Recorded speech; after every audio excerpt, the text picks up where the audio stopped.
So I'm really privileged to speak to this audience of a mixture of people from the public, but also people who have been helping out this fantastic coalition of scientists who are doing a longitudinal study on the PREVENT study to try and work out not how to treat dementia once we have it, but how to prevent. And that has to be the huge target for us all. I have to switch on my thing here. So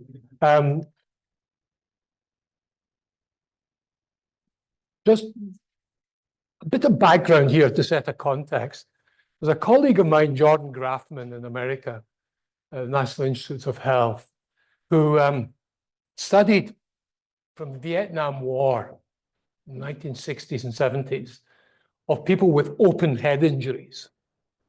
So they had shells and bullets, so the chunks of their brain taken out by horrible injuries.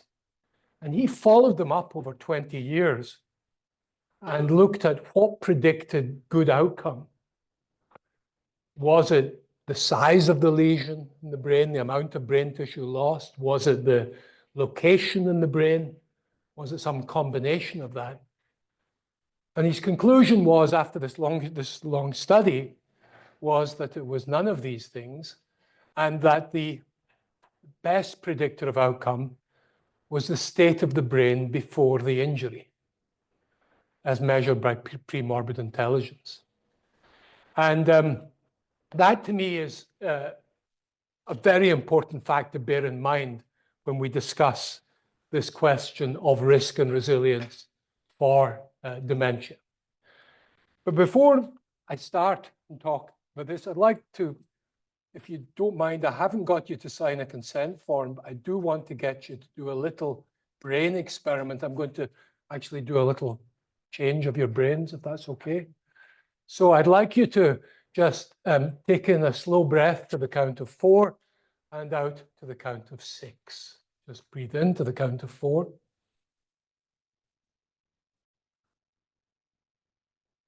And out to the count of 6. And do that a couple more times. The important thing is breathing out for longer than you breathe in. Just do that. Slow your breathing and breathe out longer than you breathe in.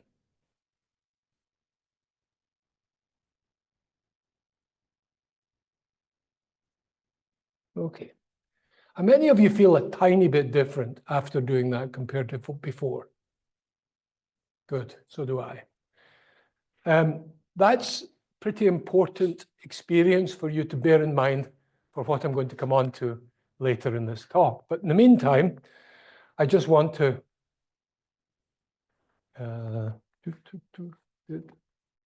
Mary, just want to, is Mary there? No, we did work earlier, promise you. Oh, maybe no, I'm pressing the right one. Yeah, there we go. Perfect. Yeah, it's working now. Thank you. So, and I just put a few caveats down. Dementia is an umbrella term for several different types of neurodegenerative illness, and the most common of which is Alzheimer's disease. And there's a small proportion of dementias which have a very strong genetic transmission, and which we don't have a cure for, unfortunately, yet. But for most of us, if our parents or grandparents suffer from dementia, it does not necessarily mean that we will, okay? It's not like Huntington's disease or some of these rare forms of Alzheimer's disease where there's this horribly strong genetic transmission. So, and I want to now talk about risk. And this is, I'm going to shamelessly steal from a great study by Jill Livingston and her colleagues, the Lancet Commission from a number of different countries, but Jill Livingston in London, UCL, was the leader of this. And her question is, what are the potentially changeable factors in the world that could reduce if we manage to change them, would reduce the prevalence of dementia? So I'll just zoom in on this. And these are early and midlife factors. So we've known for many years that the more education you have, the less likely you are to be diagnosed with dementia. And incidentally, when you are diagnosed, your decline is much faster with higher education, which is probably something we should all aspire to. Better to square the curve rather than have a slow decline.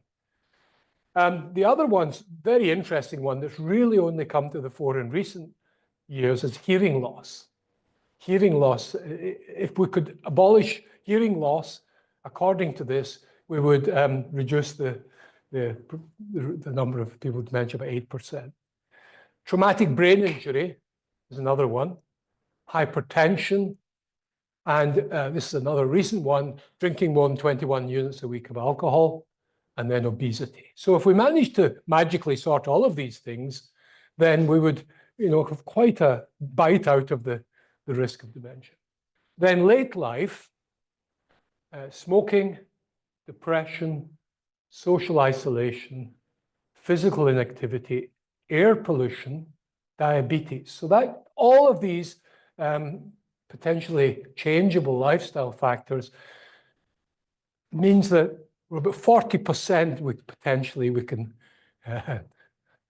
change with our ambitions to prevent dementia.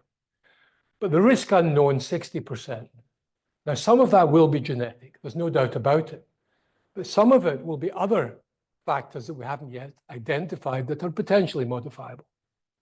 So these are just some of the tangible, if you like, pieces of advice that Jill Livingston and her colleagues came up with about keeping your blood pressure relatively low, using hearing aids, trying not to have too much pollution in your lungs, try not to have a head injury, don't drink too much, don't smoke, definitely, make sure children have primary and secondary education, try and reduce obesity and diabetes. And so addressing these ones will improve general health as well. Anything that improves general health is likely to improve your risk of dementia, because dementia is influenced by cardiovascular factors, and what's good for your heart tends to be good for your brain as well. And then a recent one, inequality. And inequality is a significant factor. A paper recently by Agustin Ibanez, who's a professor here in Trinity, and his colleagues from 12 different countries, showing that the more inequality, the economic inequality in a country, the more discrepancy there is between the chronological age of the brain and, if you like, the functional age of the brain. And that's particularly true for women compared to men. Women suffer from inequality more than men in terms of their brain age. So let's now talk about resilience. And I'm going to tell you a little story about fish. In fact, the mystery of the cichlid fish. So the cichlid fish is a fish in Lake Tanganyika in Africa. And there are two forms of it. Of course, there's a male and a female, but the males come in two types. There's the top one there is called the NT male cichlid fish. And he is dowdily colored. He is unassertive, tends to be bullied by the other fish, is infertile, and generally has a pretty tough life, okay? The T fish at the bottom is brightly colored, muscular, dominant, highly fertile, and generally has a much better time of it. So sometimes something very peculiar happens. Sometimes, in a matter of less than 7 days, over the course of 7 days, the Mr. NT fish, turns into Mr. T fish in every respect. Coloring, musculature, dominance, fertility, and the the gonad-related cells in his brain swell to 20 times their size from when he's an NT fish. So I'm going to leave you that mystery. I'm going to come back to that in a little while. I'm going to give you another mystery, a mystery of the dilating pupil. So if you've ever been talking to someone and assuming the light conditions are relatively stable and that person's pupils dilate, either they fancy you, they're frightened of you, or they're really angry with you, okay? So this is the activation of the sympathetic autonomic nervous system, signifying your brain preparing for some kind of action. And this, the question is, what has this got to do with dementia prevention? Now, cognitive reserve. I mentioned that education level predicts your likelihood of being diagnosed with dementia. And this has been termed the kind of hypothetical explanatory variable called cognitive reserve, this thing that we don't quite understand in your brain that makes your brain more resilient to the disease. It doesn't prevent the disease, but it makes your brain better able to cope with the disease. And here, if you think about Jordan Grafman's open head injury of Vietnam veterans, that's what they seem to have, this cognitive reserve that made them able to function better in spite of big chunks of the brain being missing.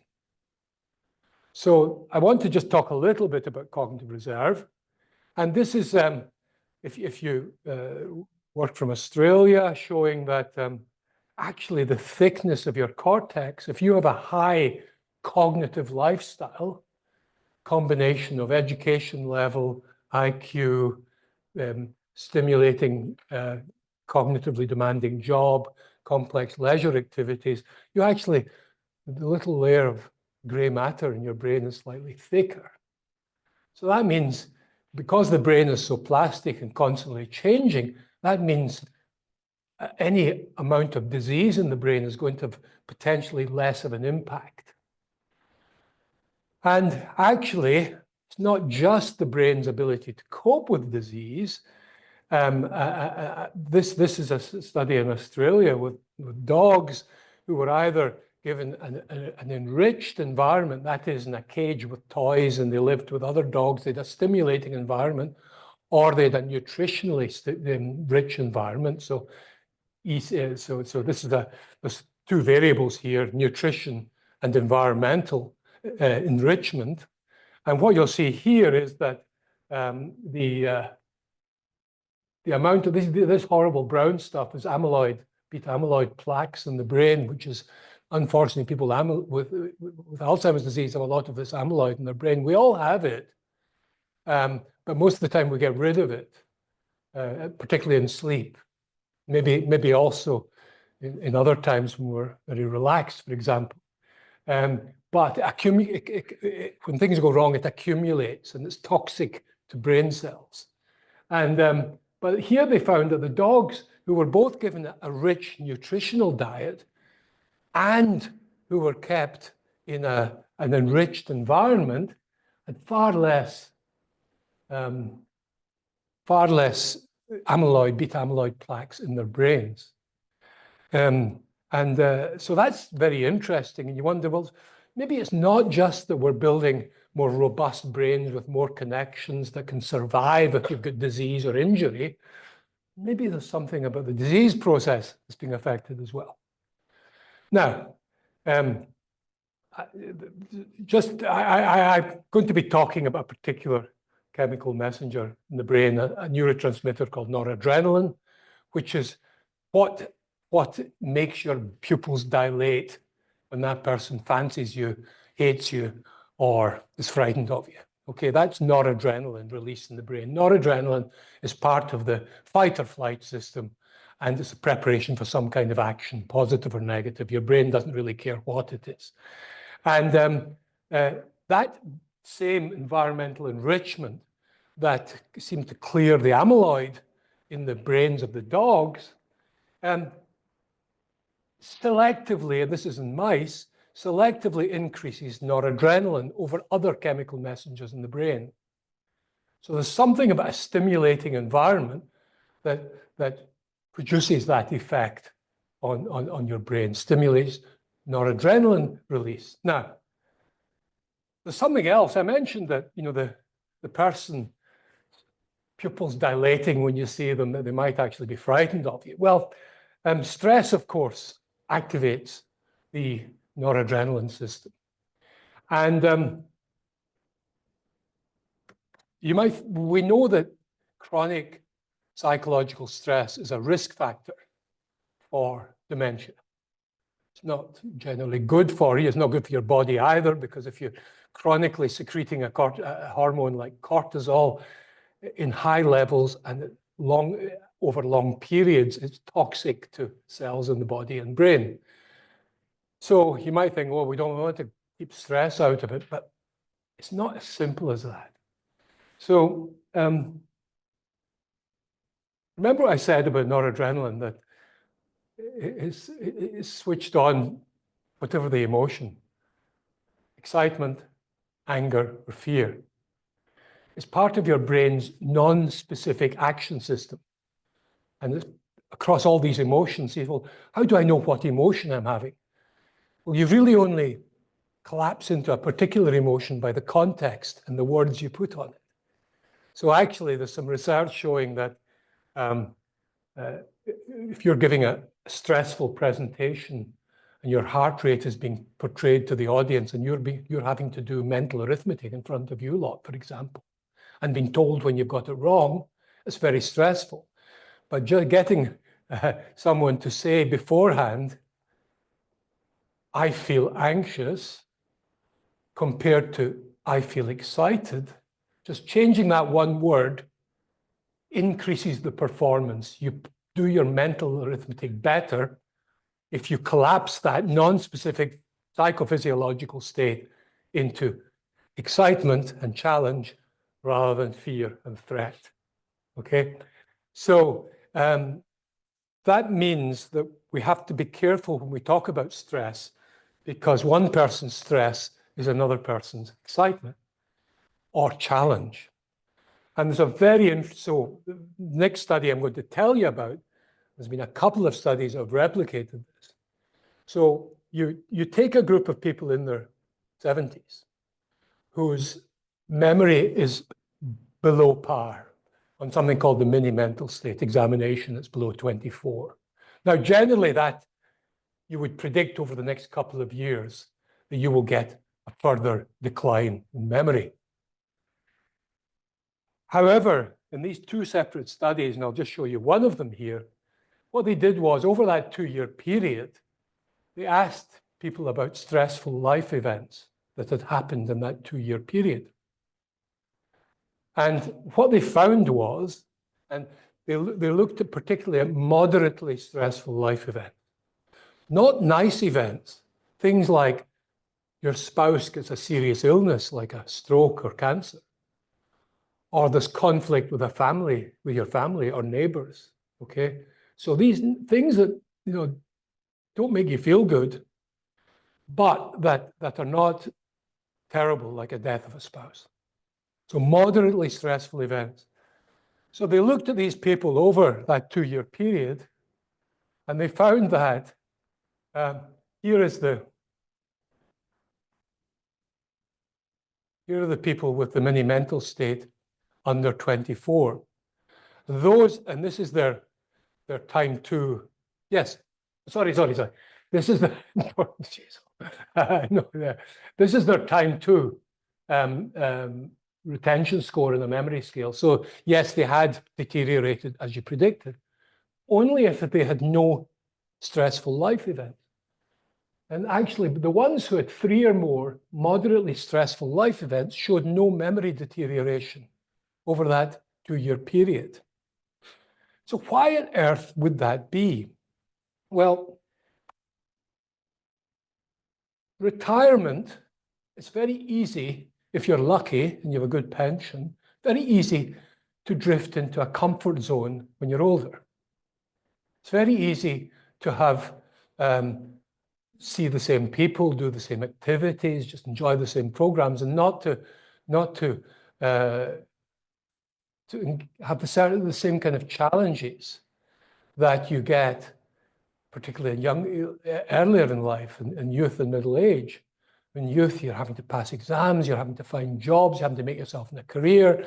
Middle age, you're having to get a mortgage and set up. So there's all these challenges on you. When you're older, if you're lucky, there's relatively few challenges.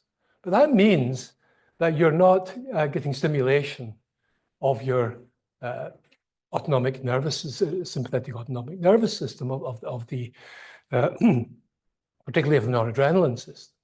So it may be that what's happening here is it's horrible. Your husband's had a stroke, but suddenly you're having to solve all sorts of problems, do all sorts of things, and become mentally stimulated in a way you would not have to if that event hadn't happened. So the thing about the dilating pupil is, and this go back to the little experiment I did in your brain at the beginning, this is a very interesting potential marker of, if you like, this functioning of this very important brain system, because the part of the brain that this noradrenaline is secreted from is the locus coeruleus, deep in the middle of the brain. And the remarkable thing about the locus coeruleus is not just that it switches on when anything new, exciting, frightening, anger-inducing happens. It's also chemosensitive very sensitive to the chemical composition of your blood at any one moment. And the locus coeruleus firing goes up and down with your breath. And when you slow your breathing in the way you did, you alter the distribution of noradrenaline in your brain, which is why you felt different. And so this is very important for stress management. That's why in yoga and meditation that breathing is such a fundamental part of so many practices to do with getting control of your emotional state. So that's why that was the that's why it's important. But the locus coeruleus, which here's this histology, this is it here. And this was a study by Wilson and his colleagues at the Rush follow-up study in Chicago. And they they had post-mortem data on people who they'd assessed their cognitive function over the last 7 or 8 years of their life. And they looked to see, well, which of the brainstem nuclei, each of which produces a different chemical messenger, a different neurotransmitter, which of these best predict the drop in cognitive function until death. And what they found was that only the locus coeruleus, the status of the locus coeruleus, not of the other brainstem nuclei. So it was noradrenaline seems to be critical to this, whether and how much you decline over time. And that's important because the locus coeruleus is the first part of the brain, the earliest signs of another tau marker of Alzheimer's disease. The tau appears first in the locus coeruleus before anywhere else. And so that's why things like disruption of sleep and disruption of emotions can be some of the very earliest signs of Alzheimer's disease. Far from inevitable, but just they can be markers. It doesn't mean if you can't sleep, you're going to get Alzheimer's disease, absolutely not, but it's just that the locus coeruleus is one of the real canary in the mine parts of the brain, and it so happens that it's related to this, it secretes this neurotransmitter, noradrenaline. Now, another thing that challenges to our brains, having to solve problems of some spouse that's had a stroke, or having to try and sort out a difficult situation with your in-laws, your family, or your neighbors. Another thing about things that make our brains do work And what our brains, when our brains are doing work, particularly problems of these kinds, a lot of what's happening is the passing of information between the frontal part of your brain and the posterior, the back parts of your brain. That shuttling of information, solving problems into your memory center, trying to remember what happened that time. Okay, how do I solve that? Who can I phone? So that passing of information back and forward along the white cabling of the brain called axons, white matter of the brain. And the remarkable thing about the white matter of the brain is that, and the many studies showing this, that when you foster the rapid and constant, or not constant, but frequent transfer of information, you actually thicken the cabling of the brain, the myelin via oligodendrocytes. So you actually have this profound effect on the highways of the brain. So when the highways of the brain are well insulated, you get faster and more accurate transfer of information. So this could be one mechanism for how these stressful, challenging, exciting, curious, novel stimulations that we're beginning to find out build a brain that's more resilient. It seems to be having multiple effects on your brain. Now, alertness is a common feature to all of these emotions: anxiety, anger, and excitement. And alertness is a state of mind where your pupils are slightly dilated, you're on the ball, and we've all had colleagues who are more or less alert. We've all had older relatives who are more or less alert, and we know that that alertness is very, very strongly linked to that feeling that someone's on the ball and sharp. And that's a feature of this noradrenaline system. Another symptom, if you like, of good noradrenergic function is your ability to sustain attention over time, to keep your mind on one thing. And interestingly, older people, one of the few cognitive functions that older people tend to improve on compared to younger people is their ability to sustain attention. But that depends on this same noradrenaline system. And then curiosity and novelty. Novelty is an enormous stimulator of this brain system. And curiosity is, if you like, a built-in source of environmental enrichment. Remember, I showed you at the very beginning how enriched environments in mice and dogs have these profound effects on the brain structure and function. Well, curiosity is a bit like having a built-in environmental enrichment. A person who's incurious will be unstimulated by a particular situation. A person who will be curious will be saying, oh, I wonder what. And that is stimulating, and that will cause the transfer of information between frontal and parietal cortices and frontal cortices and limbic memory systems. And that will strengthen white matter. So curiosity is a hugely potent source of brain enrichment. And then self-awareness, an interesting one. It's not often talked about. The self-awareness is, all of these noradrenergic functions have a strong right hemisphere dominance. And and self-awareness is particularly a feature of self-monitoring of the right dorsolateral prefrontal cortex, this bit here.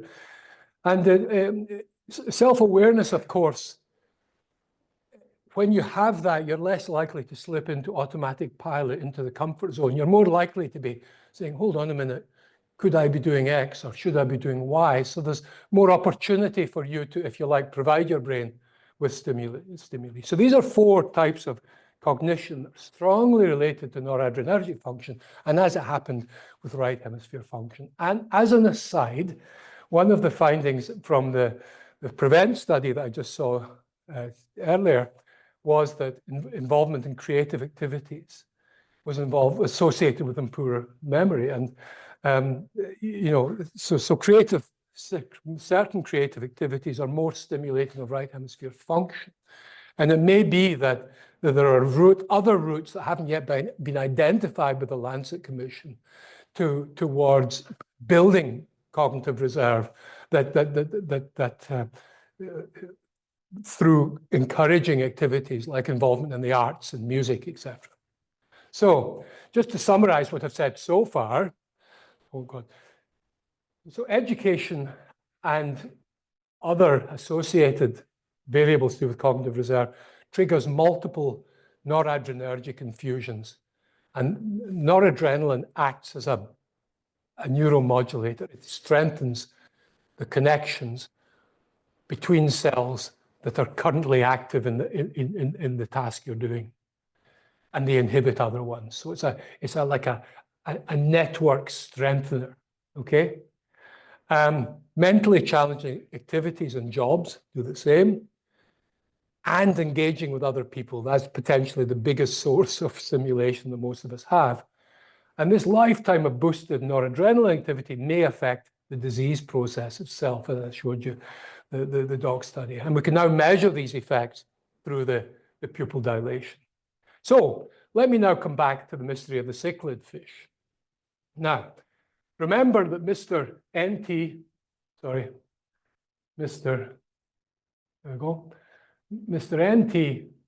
sometimes changes into Mr. T over just a few days.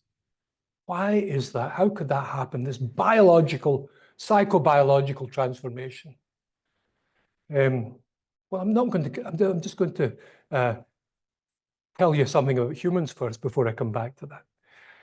This is a study from Lars Beckman and Nyberg from Sweden. And this was one of these depressing MRI studies of the type that some of you here have been involved in, I've certainly been involved in, where you compare old and young people when they're doing a hard mental task, like a working memory task. And you look at the areas where there's a significant difference in activation between young and old people. And as the very common finding is, yeah, you get differences in the left and right frontal lobes, left and right parietal lobes, just showing that, really, all these statistics you read about loss of cognitive function with age are true. And there it is. You can see it in the functional activation in the brain. However, Beckman, this is I think a hugely undercited paper, because what they did was they also gave a different kind of scan to these same participants. They gave a positron emission tomography scan, PET scanning, and that looks at the neurotransmitters in the brain, in this particular case, to the dopamine receptors in the brain's reward network deep in the middle of the brain. And what they found was that the differences in the left frontal lobe completely disappeared, and these diminished hugely. In other words, these apparent cortical manifestations of loss of your cognitive edge seem to be secondary to something more fundamental, which was this dopamine reward network activity. So that's quite interesting, because the ventral striatum is a key part of this reward network. And these are just 3 sample studies showing the kind of decline of striatal dopamine as we get older. But that's not necessarily inevitable, because we know, for example, that people who are in an apathetic state would show a similar low level of dopamine in the ventral striatum. Apathy has similar effects. So potentially, this may not be an inevitable effect of biological aging. Potentially, this is a hypothesis, but potentially this is a side effect of having less power, less agency, less control over your life. Maybe because of aging stereotypes or similar things like that. So, and why would you think that? Well, this was a study in New York of essentially the measure here is the density of these how dense these dopamine receptor clusters are. And that's what you're seeing. That's what this here is along here, receptor binding along here. And this is what here we have here is people's perception of their social status. So perception of the social status. Where do you place yourself in the social ladder? And what they found was that this linear relationship between your perceived social status and the density of this dopamine receptor in your ventral striatum.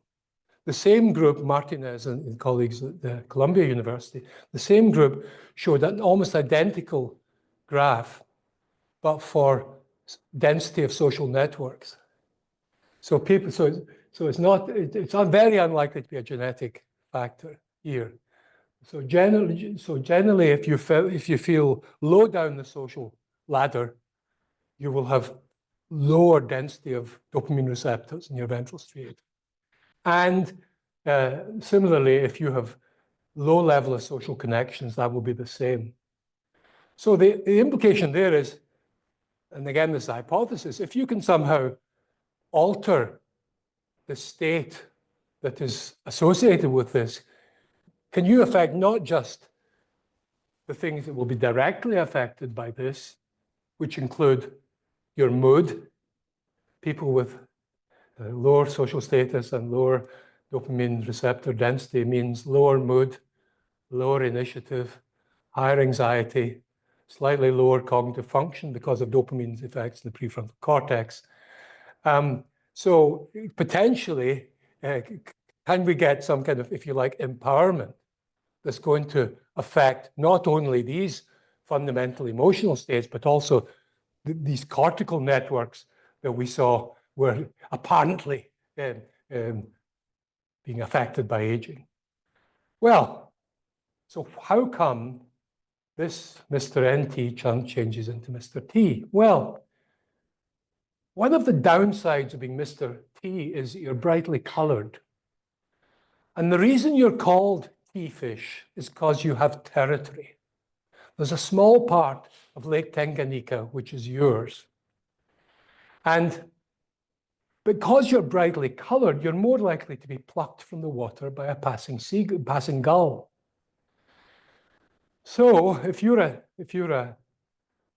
NT fish, you're swimming by and you're used to being harassed and harried and bullied and nowhere near, anywhere because of this dominant T fish. Suddenly there's a piece of territory that's going missing.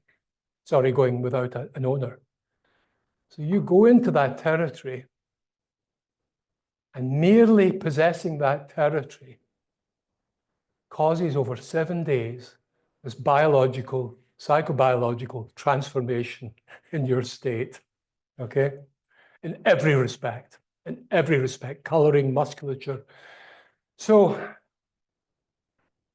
course, that's not evidence that the same thing can happen in humans. Of course it's not, but it's an idea, it's an important idea to bear in mind that there may be some parallels. And indeed, Oscar winners live on average 4 years longer than Oscar nominees. Nobel Prize winners live 1.5 years longer than Nobel nominees. And it's nothing to do with finances. They're all equally rich. It's to do with possibly being taken out the competitive status, the status game. You're no longer just as good as your last movie. The secretion of cortisol that comes from the multiple little competitive interactions over a lifetime, that is taken away. You're a Nobel Prize winner. You're an Oscar winner. So maybe there is an equivalent to the cichlid fish. Now I'm going to finish off now with the biggest secret about aging. And it's the lack of awareness of this secret has led to a lot of us becoming quite depressed, I think. And that is variability. Because we've all seen the graphs showing this steady decline in cognitive function from about the age of 27 or 30, you know, speed of processing, working memory, all of the things. You get these, and researchers in this area seem to take great delight, and even old researchers like me take great delight in my head. The only thing that goes up is vocabulary and maybe sustained attention. All the rest go down. But what they don't tell you is that the variance goes up hugely as well. So in other words, the standard deviation of scores. And in actual fact, there's a proportion of aging people whose cognitive function is better than most younger people, okay?